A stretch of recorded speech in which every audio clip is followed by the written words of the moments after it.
एक बार श्री संत दर्शन और भक्ति महिमा का प्रचार करने के लिए श्री राघवदास जी नाम के एक महात्मा भ्रमण कर रहे थे। तो एक थे धनी मानी भक्त स्वभाव के थे, उन्होंने उनको रोका। वो साधुओं को बहुत अच्छे अच्छे पदार्थ पवाते थे, बड़ी सेवा करते थे, पर वो बिना परीक्षा लिए किसी भी संत पर श्रद्धा नहीं करते थे। खवाएंगे पियाएंगे सब करेंगे, पर परीक्षा। ऐसे राघवदास जी को बड़े आदर से ठहराया। एक कीर्तनिया थे, कीर्तन करते थे, भगवत जस गाते थे, लोक में विचरण करते थे। सुंदर भोजन पवाया, सुंदर शयन की व्यवस्था की, और फिर अपनी स्त्री से कहा श्रृंगार करके जाओ, इनके चरण दबाओ जाके।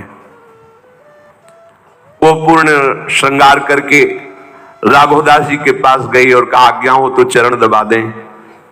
तो उन्होंने अस्वीकार कर दिया, आवश्यकता नहीं है।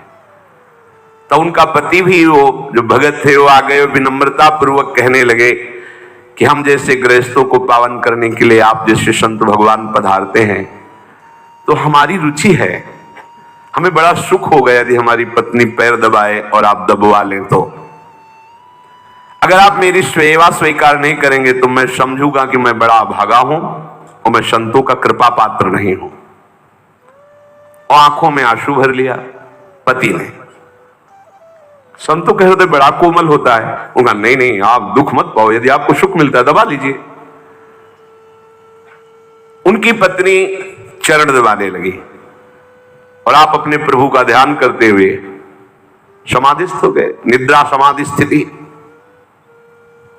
वो 12-1 बजे तक दबाती रही, वहां कोई फर्क नहीं, चली गई। भगत जी ने आप पैर पकड़कर कहा कि आप कुछ दिन रुकिए, ठीक है। अब वो 20 दिन रुके, 20 दिन रोज उनकी पत्नी आती, चरण दबाती, कोई फर्क नहीं, वैसे ही स्वरूप स्थिति। पत्नी ने कहा कोई भी किसी भी तरह का कोई विकार हमने उनमें नहीं देखा। 21वें दिन उसने कहा महाराज अब जब इतनी कृपा की तो एक बार हमारी पत्नी को गले से लगा करके गोद में बैठ जाइए, तो हम समझेंगे कि आपकी हमारे ऊपर बड़ी कृपा है। राघवदास जी ने कहा जो आज्ञा प्रभु। भाव किया, हे जगन माता अम्बा, आप ही सब स्त्री रूपों में, कहा मां, और ऐसे गले से लग गए और गोद में बैठ गए।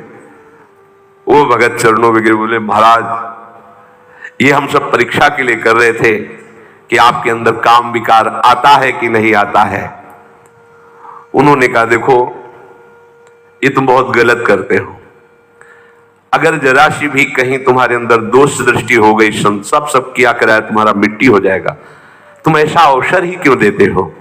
नहीं, सेवा करो, दूर शयन कराओ। हो सकता है कोई जितेंद्री ना हो और वो साधन पथ पे अभी चला है, अगर वो जरा भी हरकत कर देगा तो आपकी साधुओं पर निष्ठा। ऐसा थोड़ी कि सब सिद्ध होते हैं। अरे कोई अभी चला है परमार्थ में, अभी उसे पूरा परमार्थ का पता ही नहीं है, काम क्रोधादि अपना प्रभाव दिखा रहे हैं, अब वो सिद्ध थोड़ी है, हो सकता है उससे चूक हो जाए। तो ऐसा आप अवसर मत दीजिए।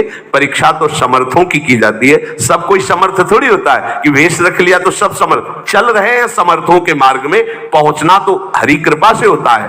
अतः अगर हमारी भावना और भक्ति पर तुम्हारी श्रद्धा है तो हमारा आदेश है आज के बाद किसी भी संत की परीक्षा मत लेना, यथाशक्त दूरी बना करके सेवा करना, जिससे तुम्हारा मंगल हो जाएगा। एक बार यही राघवदास जी को किसी राजा ने बुलवाया कि महान संत हैं, सभा में खूब सम्मान किया। तो वहां सभा में ब्राह्मण जन भी बैठे थे, उनको लगा कि बाबा जी का इतना सम्मान और हम तो सभा में रोज बैठते हैं, कुछ चंद रुपए दे देते हैं, ये राजा ऐसा सम्मान क्यों नहीं करते? हमें क्या कमी है, हमारा सम्मान ऐसा क्यों नहीं करते? अब एक सुंदर महल में राघवदास जी को रोका राजा। तो उस ब्राह्मण ने राघवदास जी का अपमान कराने के लिए एक वैश्या को जाके एक दुपट्टा दिया, गमछा, और स्वर्ण मुद्राएं दी, और उस महल में टिके हुए हैं।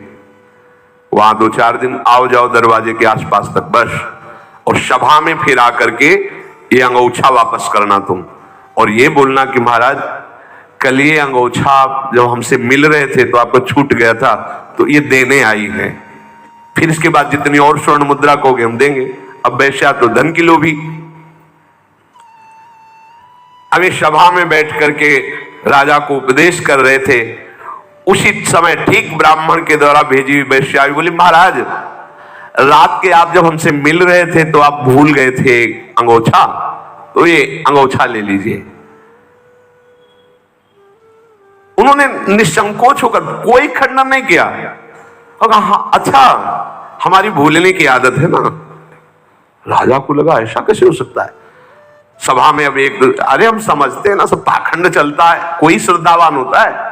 ये जो लाखों लोग, ये एक भेड़ कूद जाए ना तो चाहे वो आगे जाके डूब जाए, लेकिन सैकड़ों भेड़ वहीं से कूदेगी। इसे कहते हैं भेड़िया धसान। वो एक प्रणाम कर रहा है, उसे पूछो तुम क्यों प्रणाम, बोले वो प्रणाम कर रहा है। अरे वो क्यों प्रणाम कर रहा है तुम्हें पता है? तो नहीं पता, वो प्रणाम कर रहा है हम प्रणाम कर रहे हैं। ऐसी श्रद्धा लाखों में होती है।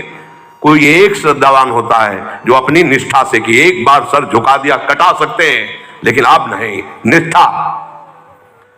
अब देखो ना, निष्ठा तो किसी बिरले की होती है ना। तो उस सभा में सैकड़ों, अरे हम कहते थे ना कि वो सब ऐसे ही चलता है। राजा बड़े असमंजस में पड़ गए कि मैंने इतना यश सुना है इन महात्मा का, और इनके दर्शन से भी ऐसा लगता है कि ऐसा नहीं हो सकता, कोई षड्यंत्र तो नहीं है।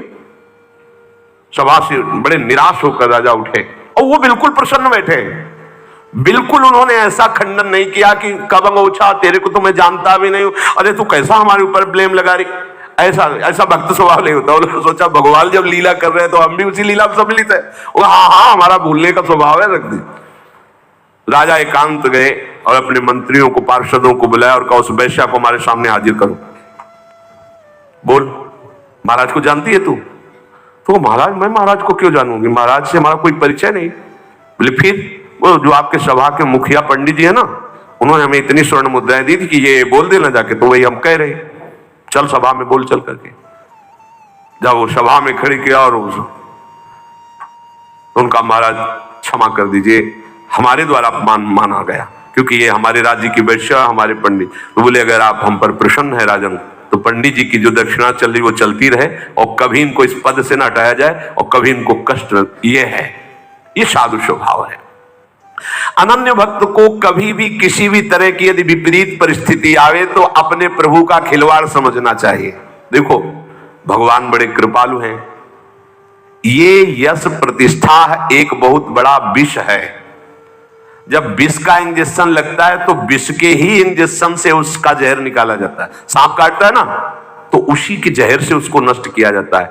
तो जब ये विष चढ़ता है तो निंदा रूपी विष का इंजेक्शन लगाया जाता है, क्योंकि भगवान का भक्त विषैले पदार्थ से युक्त नहीं हो सकता। सम्मानम कल्याति घोर गरलम, सम्मान क्या है? घोर विष है। तो अब एक जहरीला इंजेक्शन लगता है, फिर तैयार रहना। जिसको ये नशा चढ़ रहा हो कि हमारा बड़ा यश हो रहा है, बहुत प्रणाम, बहुत नमस्कार, तो एक इंजेक्शन स्पेशल तैयार किया जा रहा है। पहले से तैयार रहना, आएगा, आ रहा है, लग रहा है, लगेगा। जैसे एक लगा, बोले तो कम क्षमता वाला है, अभी कुछ फर्क नहीं पड़ा, बोले और भरो, डबल करो, उसे डबल क्षमता का लगाओ। आप देखो विष को उतारने के लिए जैसे विष, ऐसे संतों की जीवनी पढ़ के देख लो। अपमान रूपी जहर का इंजेक्शन दिया जाता है मान रूपी जहर को हटाने के लिए, क्योंकि जब तक मान रहता है तब तक भगवत साक्षात्कार नहीं होता। निर्मान अमोहा जित संग दोषा, मान रहित मोह रहित ही, संग दोष रहित ही द्वंद्व पर विजय प्राप्त करने वाला, कामनाओं का त्यागी, आत्मस्वरूप में स्थित महापुरुष ही जीवन मुक्त परमहंस है, अनन्य भक्त है। इसलिए निरंतर नाम जप करते हुए, किसी से भी किसी भी तरह का द्वेष आदि ना करते हुए अपने प्रियालाल के चरणों में इसी जन्म में हमें प्राप्त करना है, ऐसी निष्ठा रखिए।